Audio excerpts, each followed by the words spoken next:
And you also mentioned that you're a caregiver.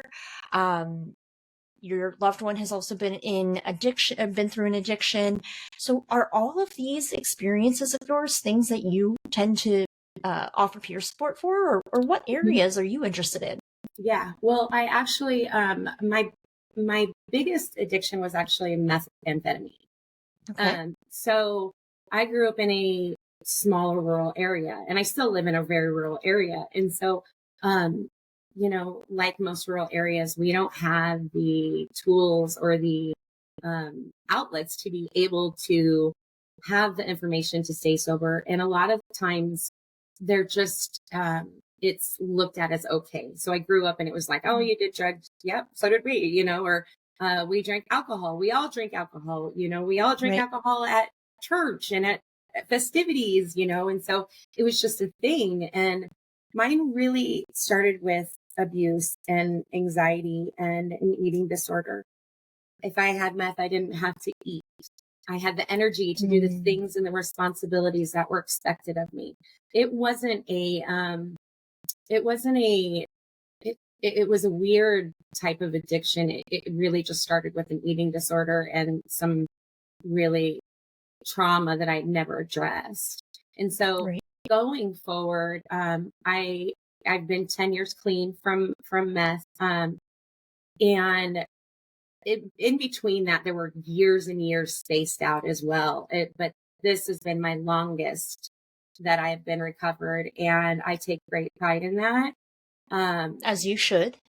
And the thing is it for me, I didn't get the opportunity to go to a recovery center or have a group because that's not. I'm in rural Iowa. They don't offer that really here. It's not. It's just not here yet. And so Right. for me to be able to use these experiences and say, hey, this is needed. This is important for us to have a community because I was a caregiver. And if somebody looked at me badly, it was like, that could end everything for me. And it was a balancing act is what I want to call it. And so now I can look at it and be like, you know what?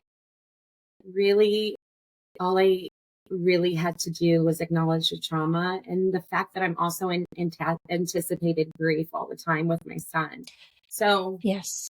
so I do a lot of work with a lot of people with, who have things like that, like caregivers, burnout. I'm also, a firefighter, and my dad was a cop. So I see a lot of the different burnouts and the different addictions from different levels. And it's not just people who are either, who have those stigmas of mental health, homeless.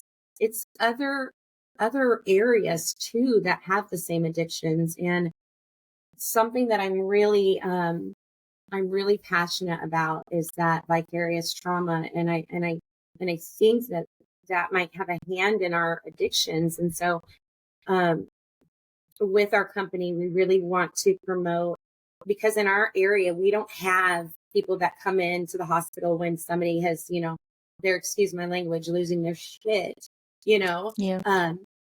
But they don't have somebody that comes in and is that coach or that peer specialist and that says, hey, what's going on? Let's Right. talk. Let's see where you might need some help. Maybe they don't need to go through all that stuff. Maybe they just needed somebody to listen and get them the resources that they needed. It's simple. Absolutely. And I appreciate you talking about the fact that your experience did not include like a rehab, an inpatient, intensive outpatient, because we lose a lot of people because we feel like we have to, the only way is through formal treatment.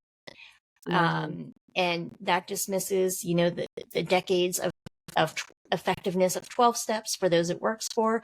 But also there are people who, like you, find what is needed in their own way. It's the awareness sometimes of, okay, let me acknowledge this. I can do Reiki cleansing and that will help, And so when and I hope this message reaches those people who feel like, oh, my loved one will never go to treatment, so therefore they'll never be better.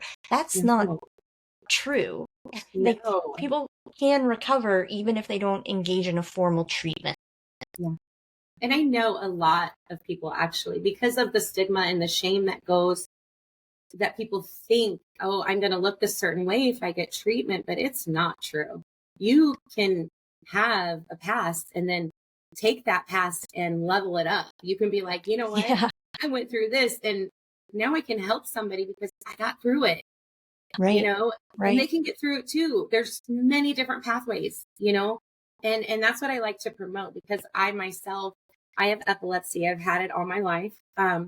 And um, uh, I was highly against medical cannabis for most of my life, even cannabis, period, just because I grew up with that around me. And it was not something that I saw positive, um, which really defeated the purpose of my other drug use. But um, I use medical cannabis for my seizures because the other prescription meds, they make me sick and they make me forget things. I can't function. And Right. my doctor prescribed that. And so I promote healthy, natural options. I also promote, doctors using, other pathways such as medicines to help people as well. Yeah. I don't judge. And, even if they're currently still just curious about recovery, I'm open. Right. Now, you mentioned a term, vicarious trauma. Can you explain in your words? I don't need a dictionary definition, in your words. For those who don't know, what is vicarious trauma? Well, vicarious trauma is living trauma through somebody else's experiences. So, Yeah. like I said, my son, he's on palliative care, and he's strong and amazing, and he's starting his own business. But I have seen his heart out of his chest. I have seen him dying. I've seen all of these things, and that was I took that trauma as well by seeing it or hearing his pain or you know being my husband being a paramedic. He lives that vicarious trauma all the time because he goes to different calls. We as recovery coaches or peer support specialists, we all have vicarious trauma. Everybody does, especially like because of COVID. Yes, We all do. absolutely.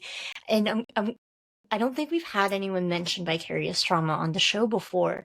And it's something that really is, I mean, that's a big part of burnout, is just being exposed to so much pain, and having to endure that. And we can feel almost like a dismissal of our own experiences, but it didn't happen to me, so why should I be this upset? Yeah. Well, that's not true. We have to stop judging our feelings and our experiences and just say, wow, even hearing about that is Yeah. so upsetting to me. I need to tend to myself with this. Yeah. And Yeah. self-care.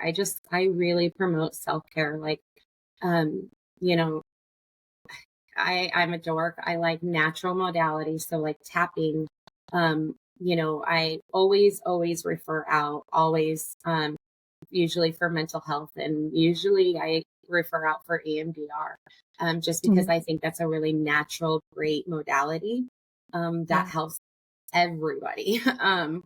But I think, you know, that vicarious trauma, it gets you. I know it It got does. me. It was hard for me to see my son so sick, and so I wanted to not feel anything, and so it was easier for me to self medicate than it was for me to go find a therapist that actually worked for me. Right. Well, But then and I was okay. going to tell you, so at the end of my drug use, I tried to commit suicide, and I almost succeeded had not a friend come over for no reason, just to come and see how I was doing. And she found me. And that was a moment that I woke up and I was like, there you are, like, Yeah. I felt like for so long I wasn't living in my true self because I was hiding all of that addiction and all of that trauma. And I just want people to know when they find their community and they can live freely for who they are in their addiction and out of their addiction, and that's winning.